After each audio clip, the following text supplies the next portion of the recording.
Buenos días para todos. Vamos a ir empezando. Ya tenemos unas 40 o 45 personas que se sumaron puntualmente, así que nada, vamos a empezar. La charla de hoy es bastante breve porque es un poco repasar las muchas que hemos dado durante el año. Y por supuesto estoy abierto a preguntas después o durante de lo que se les ocurra. El énfasis ahora está puesto en, bueno, falta poco para fin de año y todavía hay cosas que se pueden hacer y por qué vale la pena quizá correr un poco o incomodarse un poco y terminar de armar lo que uno pensó o quizá empezar y terminar de algo sencillo. Por ahí es esa modificación que uno tenía pensado hacer, no procrastinar, digamos, este tipo de cuestiones. Entonces, sin mucho más preámbulo, empecemos un poco por lo que solemos siempre resaltar para iniciar. Supongo que están viendo bien y escuchando bien. Cualquier cosa me escriben, ¿tá? Empezando por lo que siempre mencionamos, las tendencias. Como siempre digo, es muy difícil saber qué va a pasar el año que viene o en 3 meses en un país determinado. Digamos, hay cambios políticos más o menos inesperados, hay cambios legislativos, hay decisiones, digamos, judiciales. Hay un montón de cosas que no podemos anticipar. Lo que sí sabemos es que si nos proyectamos 20 años, a menos que cambie algo, vamos a estar en un mundo con mayores impuestos, vamos a estar en un mundo con más impuestos globales, con más caracterización fiscal, vamos a estar en un mundo con menos privacidad y vamos a estar en un mundo donde los ricos en principio van a ser más atacados, lo cual implica, bueno, por un lado la demonización de la riqueza, por otro lado el debilitamiento del derecho de propiedad. De vuelta, por ahí ahora hay unos países que están en un oasis, pero eso no quita que a largo plazo estas sean las tendencias, que son ya cuestiones que llevan, digamos, 35, 40, 45 años y que por otro lado tienen, digamos, resultados o consecuencias muy concretas. Vamos a un ejemplo, vamos a un ejemplo. eh, Hasta hace 20 años se podían emitir acciones portador sin ningún problema, también se podían abrir cuentas cifradas en Suiza, también se podía recibir un extracto bancario en un P.O. Box en algún lado. Hace 15 años nadie hablaba de intercambio automático de información, mucho menos pensaban que Suiza iba a ser uno de los primeros en suscribirse. Hace 10 años nadie hablaba de sustancia económica ni de registro de activos accionistas. Hoy todas las posiciones offshore serias tienen estas cosas con mayor o menor publicidad. Hace 5 años nadie hablaba de intercambio automático sobre criptoactivos y ya hay un acuerdo firmado que va a entrar a regir en 2026. Todo cambia y estas son consecuencias de lo que decimos anteriormente. ¿De qué se habla ahora? Es decir, ¿cuáles son los próximos cambios? Si hacemos esta misma charla, no sé, en 5 años, bueno, hay impuestos globales, empezó por el impuesto mínimo a las ganancias corporativas, pero ya se está hablando del impuesto mínimo global a la riqueza. Obviamente empiezan en cifras millonarias, el proyecto de la OCDE sobre impuesto mínimo a la ganancia corporativa habla de empresas que ganen 750 millones de dólares. Obviamente eso no nos afecta a la mayoría de nosotros, pero todos sabemos que una vez que un impuesto aparece como transitorio, con alícuotas bajas y con mínimos no imponibles altos, se transforma en definitivo, tiene alícuotas más altas y mínimos no imponibles más bajos o inexistentes, con lo cual es cuestión de tiempo que este impuesto nos termine aplicando. Lo mismo el impuesto mínimo global a las grandes fortunas, se está hablando de un 2% para billonarios, de vuelta, la mayor parte de nosotros no lo somos, pero esto también va seguramente con el tiempo a flexibilizarse. Se habla de registros públicos de beneficiarios finales, por suerte hubo un par de fallos en Europa que hicieron que estos registros, ya hoy por hoy mismo los que se están hablando, ya no sean públicos, sino que sean de acceso limitado a ciertas personas, con un interés legítimo. Eso es relativamente positivo, aunque por supuesto sea mejor que no existan estos registros. No tienen necesidad de existir porque hay herramientas para luchar contra delitos económicos, por otro lado, que hacen innecesarias las herramientas, pero bueno, en fin, esto claramente es un tema de exponer a los más ricos y cobrar más impuestos. No hay mucha vuelta que darle. Y también intercambio de información sobre otros activos, es decir, ya hay intercambio de información sobre cuentas bancarias, ya está en camino el de criptoactivos, ¿por qué no ir a sociedades? ¿Por qué no ir a propiedades? Con lo cual, el camino sigue y esto hace que sea bueno planificar antes. No digo en este caso antes de fin de año, pero lo antes que se pueda, porque hay cosas que se podían hacer hace muchos años que hoy no se pueden hacer, y muchas veces cuando uno arma una estructura, tiene lo que se llama grandfathering provisions, que son, digamos que son cláusulas o condiciones que implican que ciertas normas no se aplican o no se aplican de la misma manera a estructuras ya armadas. Entonces, siempre que uno arma algo, uno gana tiempo, uno aprovecha una posibilidad que después por ahí más adelante no va a existir. De vuelta, cuando uno planifica en general, planifica para 30 o 40 años, no planifica para 2 o para 5, con lo cual es importante tener en cuenta estas tendencias. Y de vuelta, esto quizás no tiene que ver con el tema de hoy, eso no tiene que ver por qué planificar antes de fin de año, pero definitivamente tiene que ver eh, con que las posibilidades se van achicando, se van limitando y de vuelta, y voy a ser redundante en esto, hoy podemos tener opciones de planificación que más adelante no vamos a tener. Por otro lado, a esto se le suma la creciente inestabilidad política, o si quieren, no digamos creciente, Latinoamérica siempre fue así, porque algunos piensan que ahora está menos, pero bueno, digamos que Latinoamérica es una región como tal muy inestable, entonces si sumamos a las tendencias que estamos viendo, la situación de la mayor parte de los países de la región, evidentemente hay, digamos, eh, indicación de planificar, de proteger los patrimonios. Me voy a referir puntualmente a dos situaciones ahora. En primer lugar tenemos el blanqueo en Argentina, ya pasó la parte más importante, yo diría quizás la única que el gobierno realmente quería o estaba fomentando, que era el blanqueo de plata, de efectivo, dinero cash, que inclusive se blanqueó más de una oportunidad por la extensión del periodo inicial, o sea, el mismo stock de dinero se blanqueó más de una oportunidad. Básicamente terminó el blanqueo, queda claro que, como decíamos, era un blanqueo que apuntaba a pequeños tenedores de dinero, no apuntaba a grandes fortunas, ni tampoco apuntaba a generar nuevas inversiones, ni a recaudar demasiado. La mayor parte de la gente que blanqueó, blanqueó por debajo de lo que eh, implicaba el pago de una alícuota. Faltan todavía algunos meses para el blanqueo de otro tipo de activos.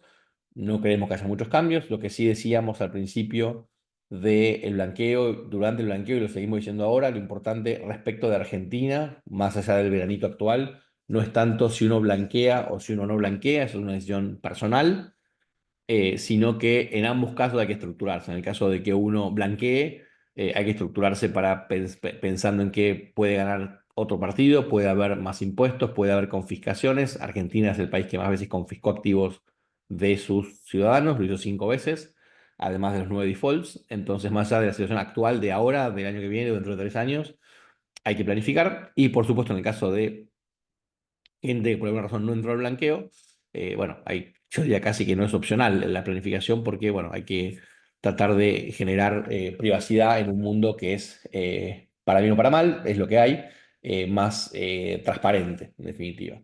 Otro tema relevante es, bueno, este es el tema de FATCA con Estados Unidos, lo hablamos 20 millones de veces, si alguien tiene alguna duda lo volvemos a hablar, pero en principio lo voy a pasar de algún segundo. El segundo país que nos interesa acá por los cambios que se vienen es Estados Unidos. En ese sentido, creo que el cambio, y no voy a hablar de política, voy a hablar de específicamente los temas que estamos tratando hoy, es decir, planificación patrimonial, tributación internacional. Para estos temas, el triunfo de Trump fue positivo y además es un triunfo categórico. Trump ganó en voto popular, cosa que no había ganado contra Hillary ni contra Biden. Trump ganó las dos cámaras, cosa que tampoco había pasado con Hillary. Y por otro lado, la composición del Partido Republicano hoy es mucho más trumpista, con lo cual se entiende que Trump va a poder llevar una agenda mucho más trumpista, valga la redundancia, de lo que fue el primer gobierno. Eso implica que las bajas fiscales, algunas cuales sean transitorias, se van a seguramente confirmar, lo cual es bueno.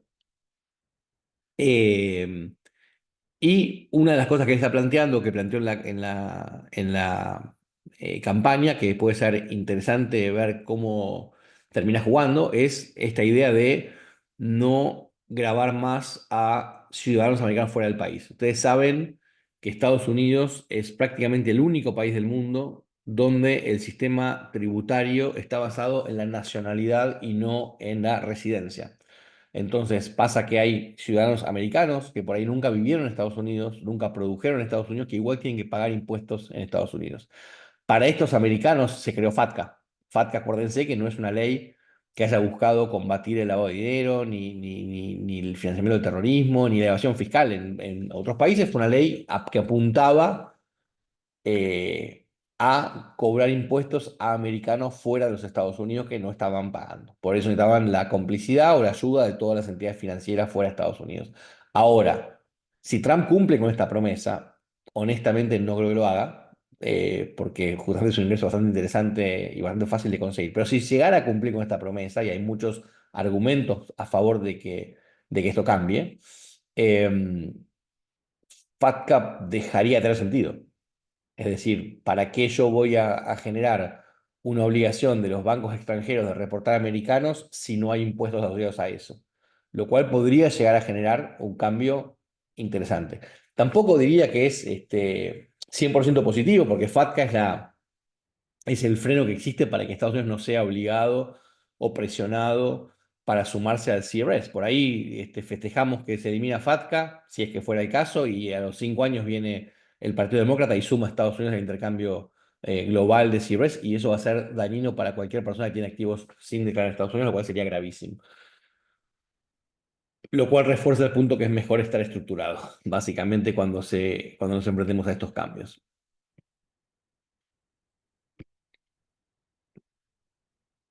¿Por qué fin de año? Bueno, básicamente porque la mayor parte de los países empieza la prescripción a partir del 1 de enero, es decir, empieza a correr ese periodo luego del cual no nos van a poder atacar. Entonces, si yo hago, por ejemplo, un traste irrevocable el 30 de diciembre de un año, en comparación con hacerlo el 2 de enero, son 2 días, pero es un año entero de prescripción, con lo cual eso es un tema más que relevante.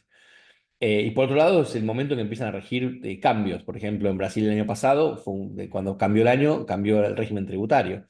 Entonces, casi todas las cosas empiezan a cambiar en el primer, digamos, con el calendario, digamos, normal, digamos, por ponerlo de alguna manera. Por otro lado, hay impuestos que se calculan el último del año, sobre todo el impuesto al patrimonio, con lo cual hay tiempo para planificar.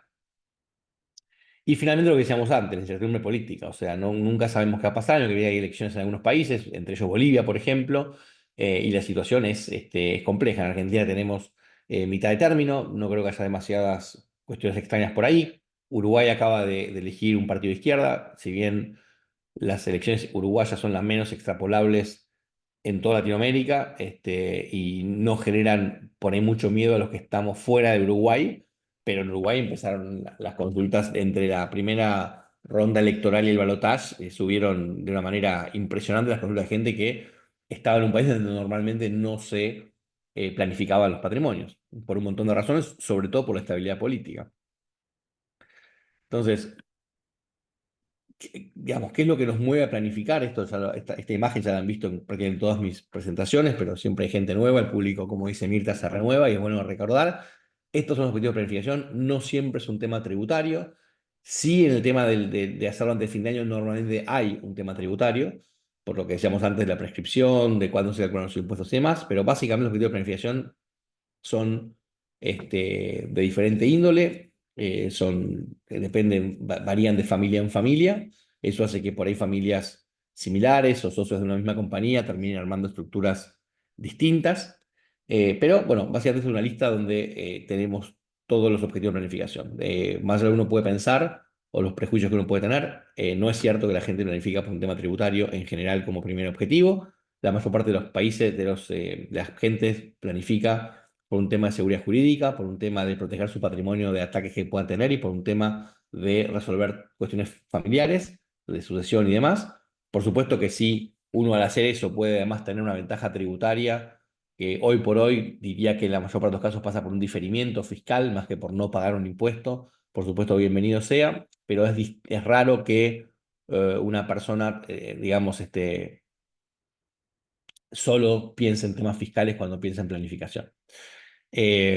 Por ahí eso puede pasar cuando alguien no sabe qué es la planificación y cuando empezamos a charlar de objetivos y de herramientas, entonces surgen otras cuestiones que son en general eh, más importante. Por otro lado, si uno se fija a futuro, como hablábamos al principio y vemos las grandes tendencias, es muy probable que a futuro no se pueda obtener una ventaja tributaria planificando, más allá de el caso de una mudanza internacional donde uno por ahí sí cambia de país y ahí empieza con una nueva serie de reglas y con ventajas tributarias. Pero va a ser muy difícil, o cada vez es más difícil quedarse en un mismo país y a través de una planificación patrimonial tener alguna ventaja tributaria. Lo que sí es cierto es que además de objetivos de planificación y de herramientas que vamos a ver en un ratito para que sepan de qué estamos hablando, existen lo que llaman disparadores. Entonces, es verdad que una reforma tributaria o un cambio de gobierno pueden ser disparadores. Hay disparadores negativos en algún punto, como estos que mencionamos, o mismo algún fallecimiento, alguna enfermedad y demás, son disparadores negativos, pero que hacen que uno por ahí se ponga las pilas y planifique. Eh, y también hay disparadores positivos, como puede ser eventualmente un casamiento, un nacimiento, un evento de liquidez, es decir, la venta de una empresa. Y todo eso son cuestiones que hacen que uno empiece a pensar en la planificación. Eh, si vamos a herramientas, hay muchas herramientas. Acá el punto principal que uno tiene que considerar es que no hay herramientas mejores que otras, como no hay jurisdicciones mejores que otras. Lo que va a determinar, digamos, la corrección en el uso de una herramienta son los objetivos. Digamos, si yo tengo un objetivo que es simplemente por ahí distribuir mis activos de una manera especial cuando yo fallezco, pero quiero seguir controlando, no tengo un tema tributario, no tengo un tema de responsabilidad frente a terceros, por ahí un testamento es mucho más simple y barato que un trust. Y nadie puede decir que un trust es mejor que un testamento siempre. Entonces, la idea siempre es, ante igualdad ante dos herramientas que me resuelven un mismo problema, elegir, digamos, la más simple y la más económica. O sea, si un testamento me sale un fee inicial y nada más, y encima es barato, y encima es en mi idioma, y encima lo entiendo y demás, ¿para qué meterme en un traje es más caro? Ahora, si me preocupa la seguridad jurídica que hay en mi país, si me preocupa el impuesto al patrimonio, evidentemente con un testamento yo no puedo hacer nada. Así que todo va a depender de esto. Y lo mismo con las jurisdicciones. Yo no puedo decir tal jurisdicción es mejor que la otra. Algunas jurisdicciones son mejores para temas de bancos, otras son mejores para temas de sociedades, otras son mejores para temas de seguros, para temas de trust. Entonces, no podemos comparar jurisdicciones en abstracto, debemos comparar con relación a un vehículo en particular. Es decir, tengo que armar una sociedad, ¿cuál es mejor? Ahí sí, por ahí podemos este, ver que hay jurisdicciones con diferentes características, y si a mí me interesa más la privacidad o más resolver el tema sucesorio, puedo ir hacia una o hacia otra. De vuelta, sin decir que otras malas, simplemente no está, digamos, no me sirve para mi objetivo particular, inclusive de hoy, porque por ahí mañana cambia mi objetivo y entonces me empieza a servir. ¿Tá? Bueno, conclusión, y esto es lo más importante. En el fondo, podemos haber empezado por acá y les ahorraba 20 minutos. Pero el punto acá es, cuando uno planifica un patrimonio, lo que logra es mayor tranquilidad. O sea, nosotros siempre decimos, yo no vendo trust, no vendo sociedades, no vendo consultas diagnósticas, no vendo seguros. Lo que vendemos es tranquilidad y confianza, seguridad.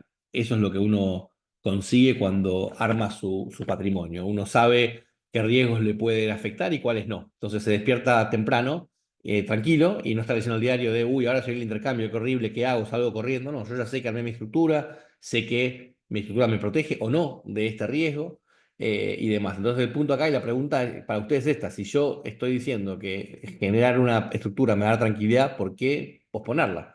¿Por qué hacerla el año que viene? ¿Por qué hacerla dentro de 2 años? ¿Por qué hacerla dentro de 5? Si sé que voy a estar más tranquilo apenas la haga. Por ahí tengo hijos chicos que quiero proteger, por ahí tengo hijos discapacitados, por ahí tengo mi propia incapacidad el día de mañana, por ahí tengo un negocio complicado que mi pareja no sabe cómo manejarlo. Entonces todo eso implica que uno debería sentarse a pensar, y cuanto antes mejor, porque de vuelta, desafortunadamente hay una sola forma de salir de este mundo y nos puede pasar en cualquier momento. Entonces esta cosa de todavía soy joven, lo voy a planificar más adelante, no está bueno. Lo que está bueno es que cada uno sepa en todo momento que si pasa algo, y ojalá que no, las consecuencias sean claras. No sé si hay alguna pregunta. sé que fui rápido, pero la idea era ser breve, no molestarlos demasiado con mucha información, y un poco resumir lo que hemos presentado ante todo el año a lo largo de 6 7 u 8 webinarios. Eh, Veo que no hay muchas preguntas, así que nada, ahí a ver, una pregunta. Por temas tributarios, ¿cómo es en España las sociedades de capital de riesgos familiares? Bueno, yo lo que veo en España, a ver si se usan ese tipo de estructuras, nosotros lo usamos. Eh, lo que vemos en España es un deterioro bastante grande y bastante rápido de la seguridad jurídica, y vemos cada vez más españoles pensando en estructuras fuera de España, cosa que antes no pasaba. Hasta hace no mucho tiempo atrás, cualquier abogado español te decía estructuras afuera no se pueden, Hacienda las ve mal, y demás. Y es cierto que Hacienda las ve mal, pero mucha gente entiende que vale la pena igual armar estructuras, por más que las vea mal, si son legales y se pueden armar. Entonces, las arman de cualquier manera. Así que lo estamos viendo cada vez más. Otra pregunta. Una BBI en el caso de fallecimiento de la serie A pasa a la serie B, ¿debe pasar por sucesorio igual o es automático?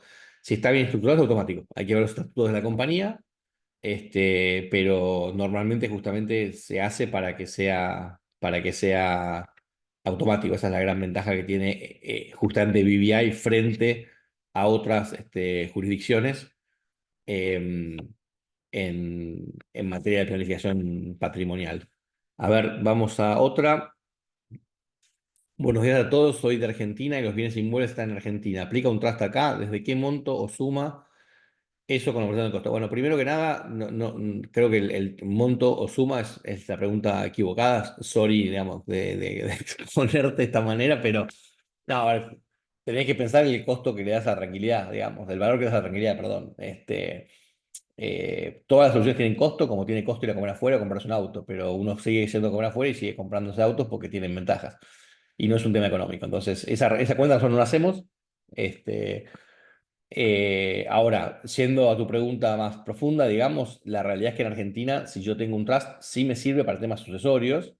También me puede ser un fideicomiso local argentino. El tema es que no tengo un beneficio tributario. Si ese inmueble estuviera en Miami o estuviera en Uruguay o estuviera en Madrid, yo podría quizá tener una estructura que me permita sacar ese activo de mi patrimonio y no pagar bienes personales por él. No me pasa si el activo está en Argentina. Eh, ¿Existen montos mínimos para comenzar a planificar? Bueno, de vuelta, no, creo que la pregunta no va por ahí.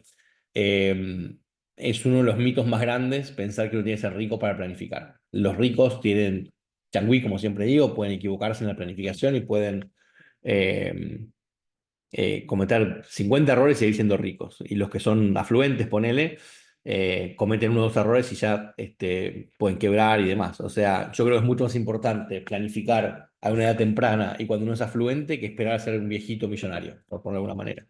Y además, de vuelta, hay situaciones que tienen que ver con la planificación. Es decir, tengo una empresa familiar, tengo un tema de liquidez, tengo hijos incapaces, tengo diferentes matrimonios, tengo gente viviendo en diferentes países, no confío en cómo va a manejar el dinero de la próxima generación. Me parece que el punto pasa por ahí. De hecho, no lo presenté hoy, pero tenemos una placa donde ponemos 10 12 ejemplos de planificación donde el monto es totalmente irrisorio. Entonces, realmente no es un punto el monto. Em, para residentes americanos, a ver, tenemos varias más. Eh, para residentes americanos viviendo en USA, ¿crees que es necesario estructurar por tema fiscal? En general no por tema fiscal, salvo el tema de impuesto a la herencia, no hay mucho que se pueda hacer, pero justamente hay que estructurarse por temas sucesorios, por temas médicos y demás. Hay muchas cosas para hacer en Estados Unidos que por ahí no tienen que ver con lo fiscal propiamente dicho, al no haber un impuesto al patrimonio y sobre todo al no poderse evitar el impuesto a las ganancias, ¿no? Hola Martín, estoy haciendo las declaraciones juradas del blanqueo, así que anotame urgente una consulta. Tengo mi problema. Por tanto, anotarme o hablo con Emilia. Bueno, pues podés anotarte en el QR que aparece ahora en pantalla, puedes hablar con Emilia sin ningún problema. Hola Martín, gracias como siempre. Tengo una cuenta personal que no tenga intereses ni ninguna ganancia ni tributa de IRS en Estados Unidos desde 2009, ya que trabajo para una empresa americana. Este año abrí una LLC con dos titulares, ya que me pedían facturar como compañía y también para empezar a ordenar las cosas pues yo tengo hijos. Conviene mirar ya todos los fondos a la LLC, eso también permitiría invertir, aunque sea en un CD u otros temas por inflación. Te permitiría, digamos, invertir sin ningún problema, es una buena solución. Ten en cuenta que las LLCs pagan impuesto a la herencia en Estados Unidos, con lo cual, si vas a empezar a acumular activos ahí, te conviene poner una compañía offshore arriba de esa LLC, no tanto por intercambio de vuelta, sino para evitar el impuesto a la herencia. ¿Un trust creado fuera de Estados Unidos puede cubrir bebés en Miami y cuentas de inversión allí? Sí, por supuesto. Un trust extranjero puede tener activos en Miami, en Estados Unidos y en cualquier lado. ¿Qué opinas de los fideicomisos uruguayos para planificar la sucesión, proteger el patrimonio, etcétera? Si sos uruguayo es una opción, si sos extranjero yo no lo usaría en principio, pero como dije antes, no hay herramientas malas o buenas en sí mismas, hay que ver cuál es el objetivo, cuál es tu idea respecto a la privacidad que quieres lograr y demás. Puede llegar a servir, no es la herramienta más utilizada, pero no la descarto como no descarto nada. Tenencias de bonos y acciones en Argentina se pueden incluir en fideicomiso. Ustedes asesoran en la confección, asesoramos en la confección sin ninguna duda. Lo podemos incluir sin ninguna duda. El tema es que activos argentinos no tengo la ventaja tributaria del trust. Tengo las demás ventajas del trust. Si están activos en el exterior, sí tengo las ventajas impositivas. Juan pregunta, ¿crees que el intercambio con Estados Unidos y Uruguay en caso de hacerse automático será retroactivo? Ejemplo, se oficializa en noviembre de 2025, pero aplica desde enero de 2025. Gracias. Yo creo que entre Estados Unidos y Uruguay en este momento hay un intercambio que se firmó hace un año o dos, que no es automático, que falta para que lo sea, y creo que con Trump en la Casa Blanca no es algo que debería acelerarse. Yo creo que ahora vienen unos 4 años de avance más lento, lo cual nos da algún tipo de changüí de vuelta, pero, pero digamos, no creo que pase nada entre Estados Unidos y Uruguay en el corto plazo. Bueno, creo que respondí todas las preguntas. Acá lo que decía hay un QR para generar una reunión antes de una reunión antes de fin de año. Con algún descuento, pues hoy nos despertamos generosos. Eh, pero bueno, nada, les agradezco mucho por el tiempo. De vuelta, la idea es hacer algo breve. Gracias por todas las preguntas que permiten aclarar algunos temas. Hay dos más, voy a responder dos más. No, era un agradecimiento. Bueno, perdón, pensé que había dos preguntas más. Bueno, nada, a las órdenes, igual tienen todos nuestros datos, nos pueden consultar, nos pueden escribir, saben que estoy para responder preguntas. Así que de vuelta, les agradezco por el tiempo, y nos mantenemos en contacto. Un abrazo para todos.